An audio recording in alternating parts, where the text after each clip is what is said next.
আর মিলাদুন্নবী সিরাতুন্নবীর মধ্যে পার্থক্য হলো, মিলাদুন্নবী রসুল সাল্লাল্লাহু আলাইহি ওয়াসাল্লামের জন্মের কিচ্ছা কাহিনী এগুলো বলা উম্মতের জন্য মুস্তাহাব, বললে সওয়াব হবে, কিন্তু আমলীয় নয়, আমল করার নয়। কিন্তু সিরাতুন্নবী এটা হলো উম্মতের জন্য ফরজ। রসুল সাল্লাল্লাহু আলাইহি ওয়াসাল্লাম নবুয়ত পাওয়ার পরের যে জিন্দেগি, এটা হলো উম্মতের জন্য আমল করণীয়, এটা পালনীয় ফরজ। তাহলে একটা মিলাদ সিরাতের মধ্যে পার্থক্য হলো যে মিলাদ হলো উম্মতের জন্য এটা মুস্তাহাব, আর সিরাতুন্নবী আলোচনা করা উম্মতের জন্য এটা হলো ফরজ। আরেকটা পার্থক্য হলো যে মিলাদুন্নবী উম্মতের জন্য এটা বয়ানের বিষয়, পালনীয় বিষয় না। সিরাতুন্নবী উম্মতের জন্য এটা পালনীয় করণীয় বিষয়। মিলাদুন্নবী উম্মত মন চাইলে পালন করতে পারবে না।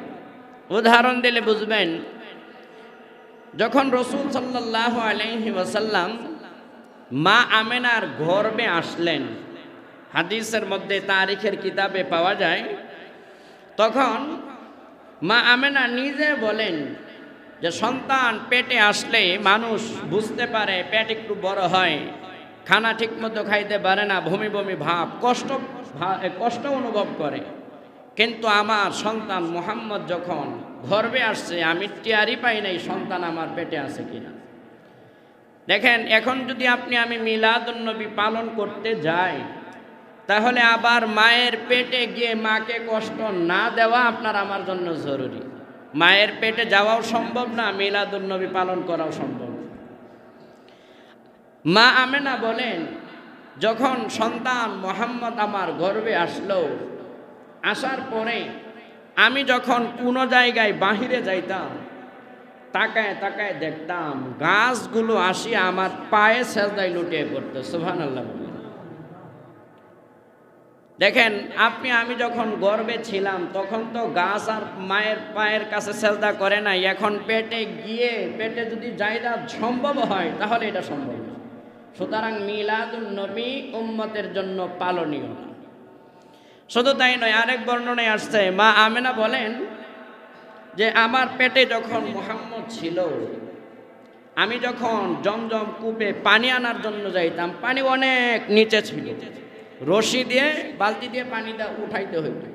কিন্তু আমি যাওয়ার সাথে সাথে ওই নিচের কূপের পানি আমাকে দেখলেই কূপের কিনারায় চলে আসতো। সুবহানাল্লাহ।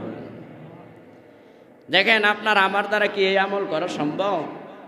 সম্ভব না। এই কারণে বর্ণনায় পাওয়া যায় যে মা আমেনাকে অন্যান্য মহিলারা ধরে কূপের কাছে দাঁড় করায় রাখতো, বাকি মহিলারা পানি নিত।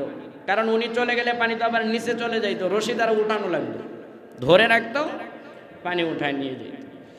আরেক বর্ণনায় আসছে, মা আমেনা বলেন যে আমি সন্তান যখন গর্ভে ধারণ করলাম, শেষ নবীকে যখন গর্ভে ধারণ করি, আমি যখন বাহিরে যাইতাম রৌদ্রের ভিতরে কোনো কাজে যদি যাইতাম, তাকায় দেখতাম একটা মেঘমালা, মেঘের খণ্ড আসিয়া সব জায়গায় রৌদ্র পড়তেছে, কিন্তু আমার মাথায় ছায়া দান করে। সুবহানাল্লাহ।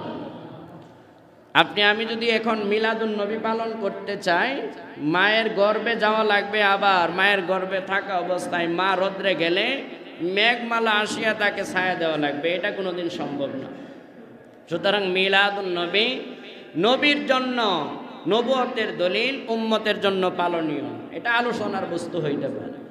আরো বর্ণনা, আল্লাহ রসুল সাল্লাল্লাহু আলাইহি ওয়াসাল্লাম যখন দুনিয়ার জমিনে আসলেন, উনি আসছেন সেজদারত অবস্থায়, আর আমি কোন অবস্থায় কে কখন আসছি সম্ভব না, এটা তো পালন করতে পারি নাই।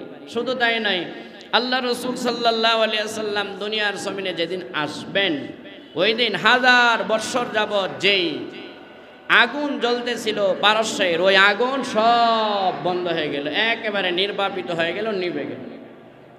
আপনার আমার জন্ম যখন হয়েছে, বড় কোনো লাইট তো নিবে না, একটা মোমবাতিও নিবে না, তাহলে মিলাদুন্নবী আমি কিভাবে পালন করব? এই জন্য আপনার আমার এখান থেকে বুঝা জানা যে মিলাদুন্নবী উম্মতের জন্য এটা পালনীয় কোনো বিষয়। তবে আরেকটা বিষয় দেখেন, আমরা যারা মিলাদুন নবী পালন করি তারা তো মনে করি 12ই রবিউল আউয়াল, যে আজকে 1 তারিখ, 11 দিন পরেই দেখতে পারবেন যে পুরা বাংলাদেশে যারা বেদাতি আছে আমাদের মতো টুপিওয়ালা দাড়িওয়ালা হুজুর তারাও বক্তা, দেখবেন মিলাদুন নবীর জশ্নে জুলুস যেটাকে মিছিল বের করবে তারা। এই যে 12 তারিখ যে মিছিল যে বের করবে, এই 12 তারিখ যে রাসূল সাল্লাল্লাহু আলাইহি ওয়াসাল্লাম জন্ম হয়েছে এই ব্যাপারে মতবিরোধ আছে। কোন কোন বর্ণনা দ্বারা বোঝা যায় যে রাসূল সাল্লাল্লাহু আলাইহি ওয়াসাল্লাম আসলে রবিউল আউয়াল মাসের 9 তারিখ উনার জন্ম হয়েছে। আবার কোন কোন বর্ণনায় 10 তারিখ, কোন কোন বর্ণনায় 12 তারিখ। দেখেন তাহলে রাসূল যে 12 তারিখই দুনিয়ার জমিনে আসছে এটা কিন্তু নিশ্চিত না। 12 হইতে পারে, 10 তারিখে হইতে পারে, 9 তারিখে হইতে পারে। এখান থেকে বোঝা যায় যে রাসূল দুনিয়ার জমিনে যে আসছেন 12 তারিখ এটা নিশ্চিত না। কিন্তু রাসূল সাল্লাল্লাহু আলাইহি ওয়াসাল্লাম যে দুনিয়ার জমিন ছেড়ে চলে গেছেন, ওই দিন যে 12 তারিখ ছিল এর মধ্যে কারো কোনো মতামত নাই।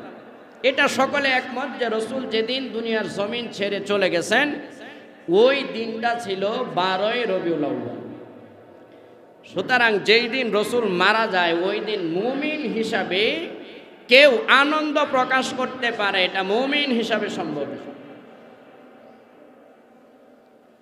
আরেকটা জিনিস দেখেন, আল্লাহ রাসূল সাল্লাল্লাহু আলাইহি ওয়াসাল্লামের জন্য যাদের প্রাণ জান নিবেদিত প্রাণ ছিল, উৎসর্গ করে দিত, নিজের জান পর্যন্ত দিয়ে দিত, ওই সাহাবায়ে কেরাম রাসূল বিদায় হওয়ার পরে 100 বছর পর্যন্ত জীবিত ছিল, কিন্তু ওই সাহাবী কেউ মিলাদুন নবী কোনোদিন পালন করেনি।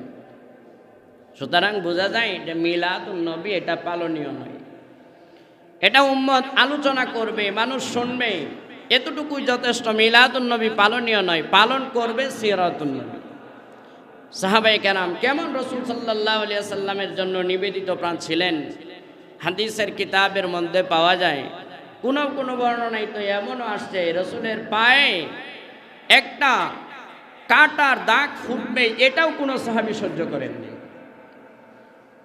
আর রাসূল মারা গেছেন ওই দিনের ঘটনা তো আরো ভয়াবহ।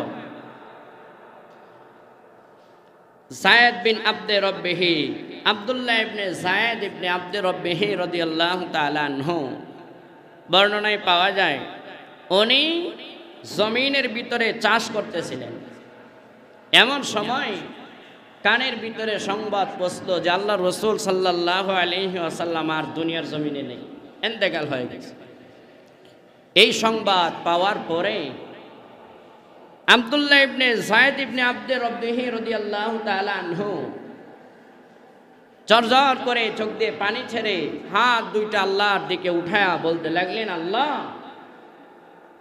যেই চোখ দ্বারা নবীকে দেখতে পারতাম আর এখন থেকে তো আর দেখতে পারবো না, আল্লাহ এই চোখ দ্বারা দুনিয়ার জমিনের আর কাউকে কোনো কিছু দেখতে চাই না, তুমি আমার চোখ নিয়ে নাও। দেখেন দোয়াও করছে আল্লাহ, সাথে সাথে দোয়া কবুল করে নিলেন, সাথে সাথে চোখ বন্ধ হয়ে গেল। মুহাব্বত রসুলের কি পরিমাণ ছিল!